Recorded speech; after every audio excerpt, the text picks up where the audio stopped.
Hello, everyone. Good afternoon, and welcome to Noontime Kapehan, brought to you by Cup Coffee Republic, our coaching hub and home of certified life coaches here in the Philippines. And it is where I am presently located. So we are now on our month 3 here in Noontime Kapihan, our daily coaching conversation, reliving the Kapihan Night by Master Coach A, where she talks about life, love, relationship, money, career, and anything under the sun, and including the sun. So Kapihan Night used to come in live on floor and via FB every Tuesday night until the pandemic happened. So we are now bringing Noontime Kapihan for a season only while Brewing Live is taking a quarter break. So shout out to all my fellow game changers serving in this space and advancing life coaching. So if you find in your heart to support the works that we do, you may give us stars or love gift through bank deposit, and just check the bank info in the caption of this video. Now, for your food and beverage, the cup is often open from 9 a.m. to 8 p.m. for dine-in, pick-up, and delivery. So order through 0917-586-1661 and avail of free I Dream inspired journal for you or someone you wish to bless to help jumpstart with their bucket list and things that they desire to do and achieve beyond limits. So before I continue, I would like to share my favorite food or drink, no? Ang dami-dami kong favorite dito sa D-Cup because this is where I eat every day. And for hot drinks, of course, my favorite is Cafe Pandan. It's my all-time favorite. It's not too sweet and it's not too bitter. Ayan. So tama lang siya sa akin. And of course, the smell of pandan allows me to be calm, allows me to come into a relaxed state. And of course naman ngayon, no, if you want a cold drink that is caffeine based, I go for Frappuccino Caramella Macchiato. Ito naman talagang sweet ito, and it's perfect for the very, very, very hot weather that we have now here in the Philippines. And for non-caffeinated drink, ang dami ko talaga sinasabi. Hindi ko passionate ako mag-share ng favorite ko dito sa D-Cup. For non-caffeinated drinks, of course, my favorite is Gatas at Pulot de Jello. Ayan. So if you want to know more about Gatas at Pulot and the significance of the name, no, watch out for Coach Rezzhel's morning gratitude mornings, where she get to explain the drinks, the meaning behind each drinks or food in the Cup Coffee Republic. And of course, my memorable experience in this place is when I came into the Coffee Republic. I was in a suicidal bout, no, and I was very suicidal. And the beautiful thing about in this place is they really respect your space, they respect your boundaries, they respect your mental state. And I would remember that I would just usually come here, I don't want to speak to anyone, and I would just stare with the white wall. So very memorable siya because it allowed me to just become myself and allowed me to realize that there are people that exist in the world that can accept me for who I am. And that's really one of the valuable encounter that I have here in the Cup Coffee Republic. And of course, with Master Coach A. And Master Coach A is my personal coach. And we are on year 3 of our coaching program, nearing year 3. And each and every moment that I spend with Dika family is really a moment to remember, and it's really significant because it allowed me as well to pursue life coaching. And through life coaching, I've encountered so many miracles in my life transformation that I couldn't believe, and I only wished for in my heart. Hindi ko pa nga dinedeclare sa buhay ko, 'di ba? And I was just ano lang siya, it's a silent wish that I had in my heart to be able to heal from my mental illnesses. And through D Cup Coffee Republic, through the people, through Master Coach A, through life coaching, I finally got that healing, and I am now on the process of recovering my life. When I say recovering life, is it's more of really becoming mentally fit so I can become responsible with my own life. So with that, I invite you to leave a comment and review, of course, at Decap page and also in Google kasi nasa Google din si Decap Coffee Republic. So, last April, Master Coach A officially launched the Be Learning Society, which is the 10th maker of Be Learning Homes for Mental Fitness, and Decap Coffee Republic is hosting the Be Learning e-card that unlocks opportunities to smarter living with monthly perks. So the first perk that you will be getting is 5% food and beverage discount from Decap Coffee Republic. Second is Mental Model Masterclass by Master Coach A, happening every third Saturday of the month. And third is a 90-minute coaching session with senior coaches from Life Coach Philippines. And what's beautiful with this Be Learning e-card, no, as you already have this countless benefits, the 5% food and beverage order discount that you will be getting, where you get to fill your soul, get to fill your stomach with food and beverage from us. You also get to fill your soul with our journals, with so many giveaways that we have here in the Cup Coffee Republic. Now, for this month's Mental Model Masterclass, which is scheduled on June 19 at 7 p.m., Master Coach A will teach the mental model barbell. So you get to discover how you can develop mental fitness by regularly lifting off the mental model barbell. So for more information, registration assistance, connect with Coach Rezzhel through 0917-586-1661. So moving on for today's episode, so I am excited to be sharing this with you. So I will be sharing with you, protect your mental wellness. Think about your mental safety first. So please do tag your friends, share this video link, and invite others to join our conversation. And if you are watching this on a replay, comment #replay and do let us or send us a message if you wish to connect with any points that resonates with you.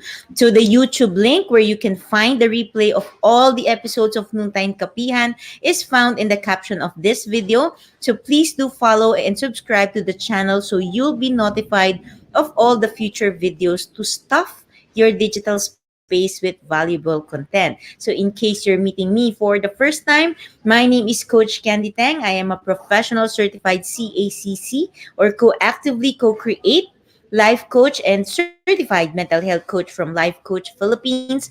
I am a proud scholar of Master Coach A's Tribe Speak, a 6-step to six-figure speaking career training program. I am also, of course, a very, very proud Master Builder Apprentice of Master Coach A. And we build tribe as we help your unstoppable dream to come true. And with that, I am the creator and founder of When Comfort is Not Too Comfortable Coaching Community. So before I proceed with my topic, I would just love to honor the viewers, the fellow learners in this digital space. So we have Coach Maureen, Master Coach Hasmin, hello Coach Teen, hello Coach Marife. Ayan na, si Mayor Leonard Cales at bumabati na po siya ng hello Coach Rowena Canditec. So ako din po yon, one and the same person. So if you're wondering why I am saying I'm one and the same person, because before, no, I used to have multiple personality disorder or DID. And oftentimes magkahiwalay si Rowena, magkahiwalay si Candy, and iba pa si Coach Candy. Ayan. So I have different personalities. I have known 6 personalities before, and now I am healed. Nag-iisa na lang po ako. Ako po si Rowena Candy Teng, and I am a certified life coach. Great afternoon. So let's proceed with our topic. Protect your mental wellness. Think about your mental safety first. So before I dive into mental wellness and ways protecting your mental wellness, let's first zoom in and talk about think safety first. So when you talk about think safety first or you hear about think safety first, what first comes to your mind when you hear this? And where do you usually hear this or see this? This is very, very interesting. Hello. Yan na si Coach Nords. Hello, hello. Magandang afternoon. Ganun pala yon. Now I know. Oo. And before Coach Nords, ayoko yung Rowena. I really don't like the name Rowena because it's a personality that I know that ano siya. Ayoko siya tanggapin because Candee is more of fun. Si Rowena serious yan. But now, eto na ako. I'm so happy. So again, when you hear or see think safety first, um, what have you heard of this term? Where do you usually hear this? Or where do you usually see this? Or if nasabihan ka ng think safety first, then feel free to share your comments in the comment or the chat box below. So, safety first, it is very, very interesting enough that when you Google, no, think safety first, it always resonate to either the workplace. It's ano in the context of workplace or more of ano to first aid, safety first aid. And rarely does it talk about anything about mental safety. So it's more of the physical safety when it comes to safety first or think safety first. So hello Coach Jamie, ayan ka. Great afternoon. So safety first is said to mean that it is best to avoid any unnecessary risk and to act so that you stay safe. Ayan lang, para safe ka lang naman and to avoid and then unnecessary. Again, uulitin ko, unnecessary risk because oftentimes may risk din naman na healthy for us but there are as well mas madaming unnecessary risk. Now, the importance of safety training extends of course beyond a person towards a worker's introduction to the job. So ito yung mga often na makikita mo when you Google think safety first or safety first, it's always on the context of work. So I will be sharing with you first on the context of work before ilagay natin siya sa mental health. Okay? So again, the importance of safety training extends beyond a worker's introduction to the job. It also encompasses situations when his or her job changes or when working conditions change. So without an understanding of safety practices related to a person's job, a worker will be at a higher risk for workplace injury, illness, or even death. Now, let's relate it into mental safety, into our own mental well-being. So it's as if no, gagawin lang natin, sasabihin ko lang siya na different lang siya in the tone of mental health, no. So when you talk about importance of safety, it extends to your well-being and it includes every area of your life, not only limited to the job. It encompasses situations in life where changes happen and conditions of course change where ano depende no there catastrophe like now it's pandemic, ayan kasama yan dyan. And without an understanding of safety practices that you should have in your life, you will be at a higher risk for injury, illness, or death. And more specifically, mental injury, mental illness, or even, syempre, di ba, pag nag-snowball na yung mental health mo, automatically there will be suicidal thoughts and there the action will be there, therefore, death. Yan. Pangit man pakinggan, but this is the truth when you talk about mental health, mental illness, and mental conditions and mental wellness in general. Now, one thing that really struck with me when you think when we say think safety first is during an airplane, no, before the airplane takes off, di ba may mga safety protocols. It's very I learned this from Master Coach yung meaning nun dati kasi hindi ko talaga pinapansin yon. So if you can relate with me, no, guilty hashtag relate. So hindi ko talaga pinapansin before riding plane the instructions in case of emergency, what will happen, 'di ba, yung mask, yung oxygen mask will drop from the top of the cabin. Tapos it always says that you have to put your mask first before you put it on the elderly, before you put it on children, on babies. Ayan. So, have you ever thought bakit ikaw muna? bakit kailangan ikaw muna? Bakit hindi yung bata? Kasi yung bata, di ba, hindi nakakagalaw. Well, this is very significant to me because if you put it first on the child, di ba, yung child, they're more less likely to respond positively in stress kasi hindi nila alam yon. So more likely, no, nagpapanik sila, and there will be struggles, magi-struggle yung bata. Now, in that event, if you don't have your oxygen mask, malamang ikaw yung mauubusan ng oxygen, and therefore you are risking the child's safety and your safety as well. So you better put on your oxygen mask first to secure your safety so that you can help others as well. So yun yung principle niya. And that is as well what I will be talking with you when I talk about think about your mental safety first. So before I proceed, of course, we want to be able to define what mental health is. Now, the World Health Organization definition of mental health is a state of well-being in which, remember, there are four aspects of mental health. First, a person understands and realizes his or her own ability. Second, a person can work productively and fruitfully. Third, can cope with the normal stresses of life. And fourth, is able to make a contribution to his or her community. Again, mental health, when you talk about mental health, it is not mental illness. Oftentimes, this is used interchangeably, but these are two different things. I'm talking about mental health. Okay. Now, for both physical and mental health, there are different varieties, no, that comes into play, different situations in life that comes into play between the individual and the environment that it belongs to.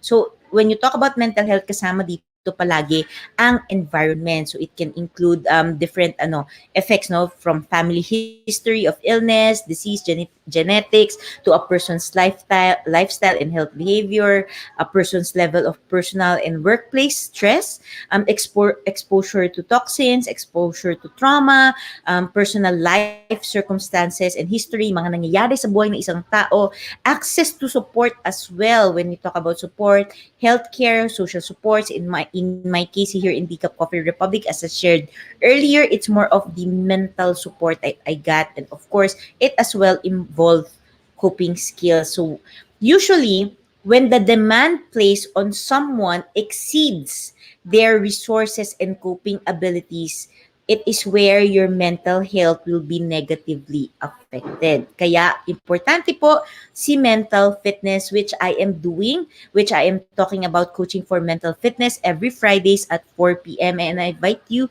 to join me as well. It is on Coaching Think Talk. Nasa Life Coach Philippines naman siya. Now, the concept of mental safety involves preventing injury to your mental well-being. So a mentally safe and healthy environment is one that promotes your mental well-being and does not harm your mental health through negligent, recklessness, impulsiveness, or any intentional ways that you do for your mental health. So yun po talaga ang mental safety. It's prevention. Prevention to anything that can injure your mental health, your mental well-being. Now, let's put it now in the context of the pandemic, because right now, because of the pandemic, alam mo, nakikita mo, it's very evident that there are so many people who are stressed, and there are so many people who are affected, and their mental health is affected by COVID-19, by the effect of COVID-19. So the effect of the COVID-19 mostly leaves people feeling that they have no control over the situation. Yun yung default natin, di ba, na if I encounter people, I always ask them how they are, and palagi nandito yung sinasabi nila that they wish that they can turn back time, and they wish that things are better. But hey, it's 1 year already, no? And if nandun ka pa rin sa wishful thinking na yon, then maybe it's time to really work on your mental fitness, work on your mental preparedness, so you will be able to handle and move on with life, kasi 1 year na yung nakalipas sa'yo, and this mindset is really affecting your mental well-being. And of course, because of physical distancing and quarantine, people also feel cut off from the rest of the world and unable to perform their usual duties. And again, when we talk about mental health, it is you and your environment. Important yon. And if you are in quarantine, you are cut off from your environment. So nawawala din yung support na meron ka before. Now, as school closes, workers up to for digital na, nagiging digital na lahat, and other social events are canceled and digital na rin.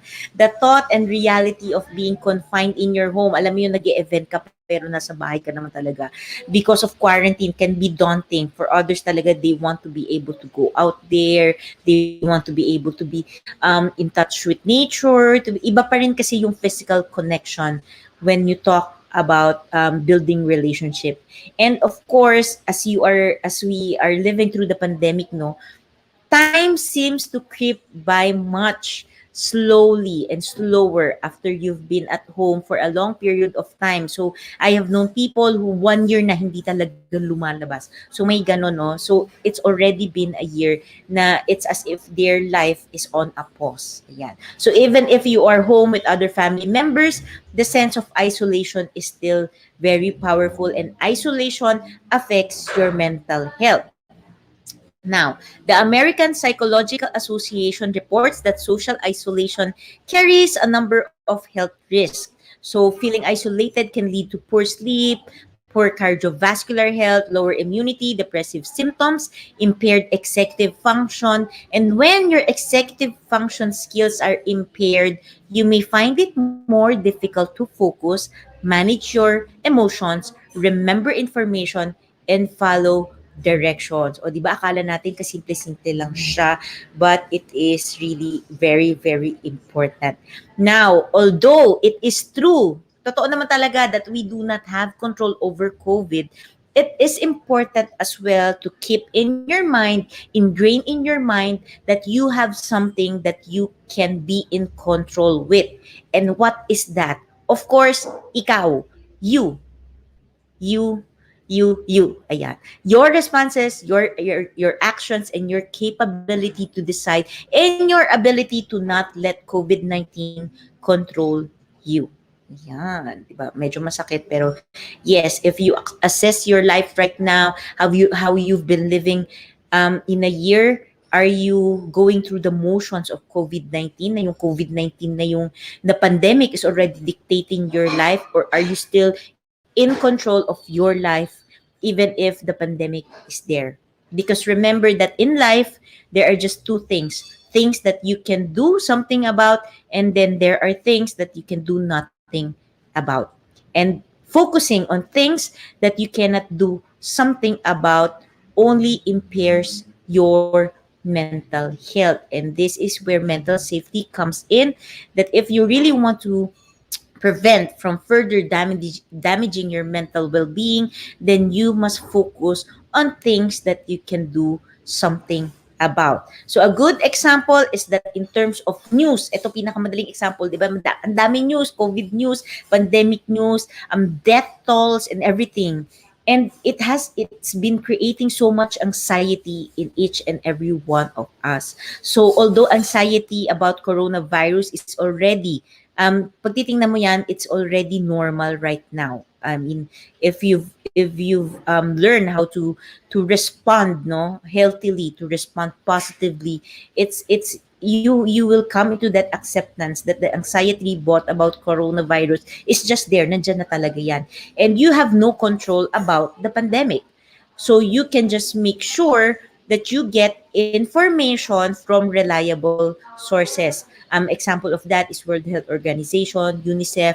Yan, you have to really check your facts. Check that the information you are reading, and of course, what you can do as well is getting less from reliable channels, and make sure it is based on facts. Kasi oftentimes, di ba, kung ano yung nabasa ng tao, hindi na nila chine-check, and it creates more anxiety with them. So a way to prevent it, of course, is to focus on something you have control over, and that is you. That is the way you check newsfeed. That is the way you check your news.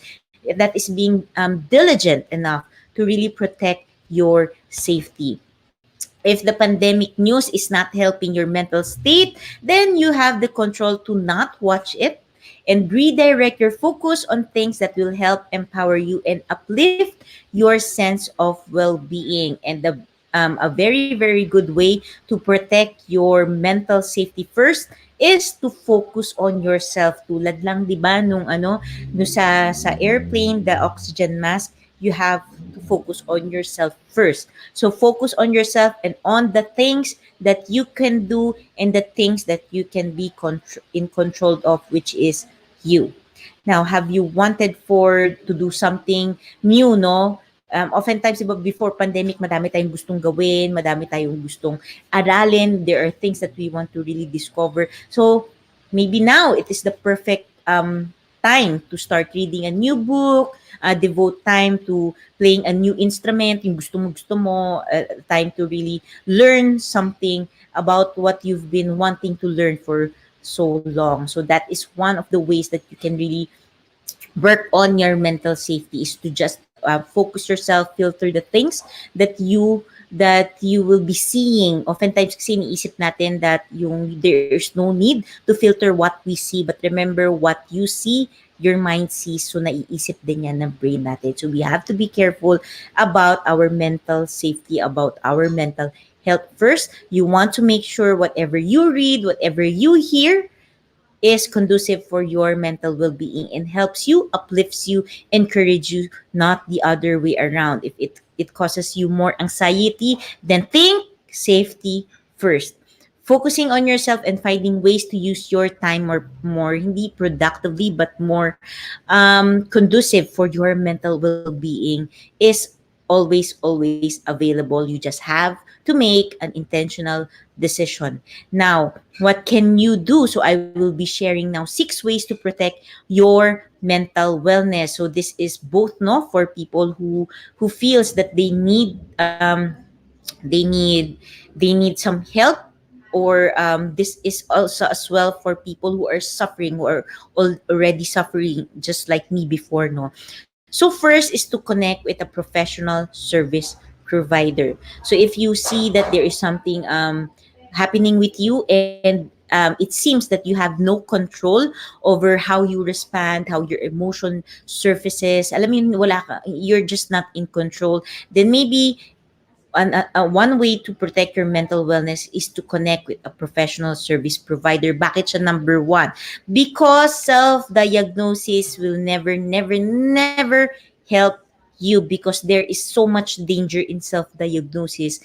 Because oftentimes when people self-diagnose, they identify their self with mental illness, with with the thought of that mental illness. In short, eto kasi ako, depressed kasi ako. In short, your mental illness and you as a person are two different things. And the danger of diagnosing, of self-diagnose, number one, malamang you diniagnose mo yung sarili mo nang wala naman talagang sakit. Number two, it may be from a different tawag dito, it may be from a different mental case na nag-a-affect lang na mental health mo, but sinelf-diagnose mo na, so kawawa naman talaga si brain. And of course, self-diagnosis will not give you access to proper treatments as well, to proper help that you need. Kasi nga, self-diagnose, hindi siya ginawa ng professional. And if you want to really go for a professional service provider, you have to, of course, be responsible enough to connect with a psychologist, psychiatrist. This is the doctors for your mental health, of course. Then second is to complete medical assessment. Like I said, your condition may be coming from, or a symptom of other disease or other illness that you have, no. A common thing na thyroid, or even ibang ano yan, tawag dito, ibang health condition. So you want to make sure that you complete a medical assessment first before you jump into conclusion. Third is to hire a professional service provider. Now, if you are needing intervention, know that your family and friends will not help and cannot help, because you are already in the process of intervention. You need someone to intervene, and you want a person to intervene who is apt for that job, who is professional, because they can provide you with the healthcare that you really need. And of course, I have an infographic on questions to reflect on before making the decision to work with a professional mental health service provider. So you can find this in my page, Coach Candee, or you may connect with me personally so I can share this infographic. You have to make sure as well, madami dong questions, and one of the key things in looking for a professional service provider is it has to resonate with your values.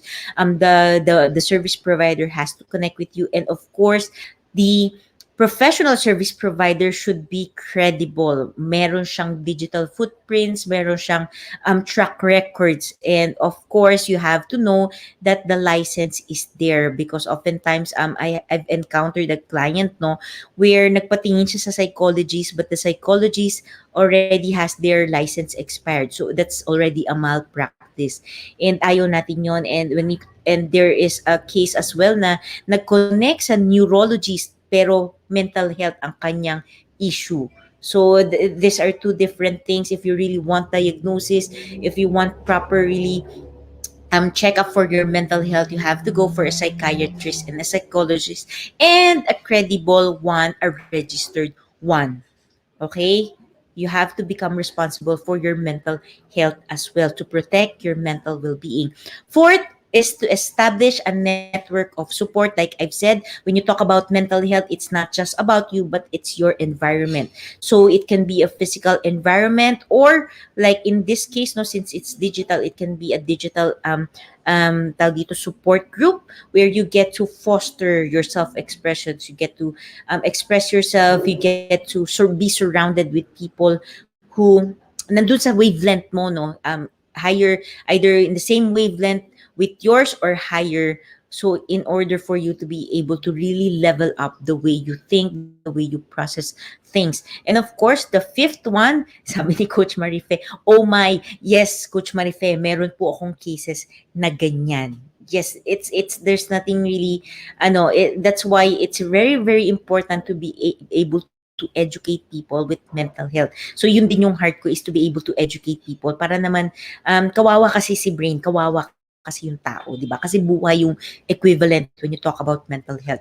Now, the fifth one is to start a program on transformation. Now, regardless of where you are in terms of your mental well-being, whether you are clinically diagnosed or you are just mentally challenged or experiencing challenges in terms of mindset, in terms of the way you think, know that starting a program of transformation will work for you regardless of your mental state.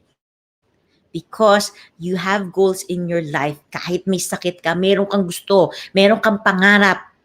Huwag mo sabihin na wala kang pangarap. Di ako naniniwala. Ipupusta ko sa buhay ko na meron kang pangarap. You just need someone to work with you and journey with you to bring that out, to bring it out, so you can see na meron ka talagang gusto sa buhay mo. And the last one is, of course, incorporate mental fitness in your life.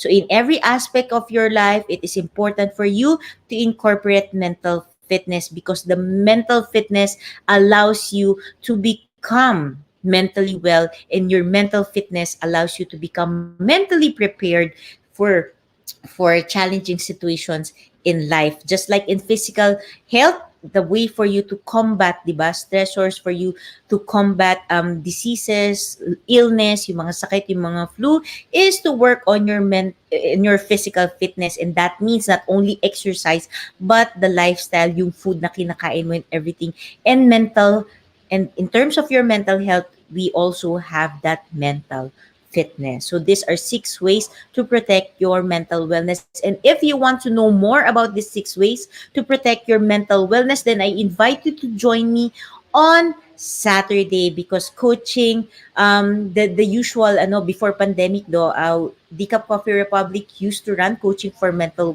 wellness. This is our community service. And we usually, before, no, we run this every Saturdays at 5 p.m. So now it is launching again starting this June, and it is now leveled up towards coaching for mental preparedness. So this is very curtailed fit towards the pandemic, the third and fourth order effect of the pandemic. So COVID-19 continuously, of course, creates a mental toll on millions of people around the world. And we live through disaster, conflicts, and emergencies. And we are routinely exposed to distressing experiences such as losing loved ones, losing homes, losing livelihoods. And this can impact your mental health in so much ways. So the only way for you to become mentally safe is to become mentally prepared. That is the value of coaching for mental preparedness. And mental preparedness is vital to reduce the detrimental effect of stress, especially during these challenging situations, on your overall well-being. And knowing what you need to think and getting good at it allows you to be prepared. It allows you to perform even in trying situations. So again, this is a free community session, subject to 200 food and beverage order here in Decaf Coffee Republic. This is a face-to-face session na, hindi po siya digital. So I invite you to visit, to attend here in Decaf Coffee Republic on Saturday, June 5 at 4 p.m. So we would like to assure you that we adhere to IATF guideline. So make sure you call or SMS your seat reservation with Coach Rezzhel at 0917-586-1661. So thank you for joining me today. And as I close, I invite you to be back tomorrow, same time and same digital space for Coach Orville. His topic is From Later to Laser. So to bring home the Decaf Coffee experience, connect with Coach Rezzhel through 0917-586-1661 for your food and beverage order. So malakas ang ulan, naririnig nyo, I'm sure. So keep safe and keep dry, keep warm. And you may also visit Decaf Coffee Republic inside Pioneer Center compound at Capitolio, Pasig City. And once again, I am inviting you to join and be part of the V-Learning journey for living smarter with monthly perks. See you tomorrow. Love bomb boom, love bomb boom, love bomb boom. Bye-bye.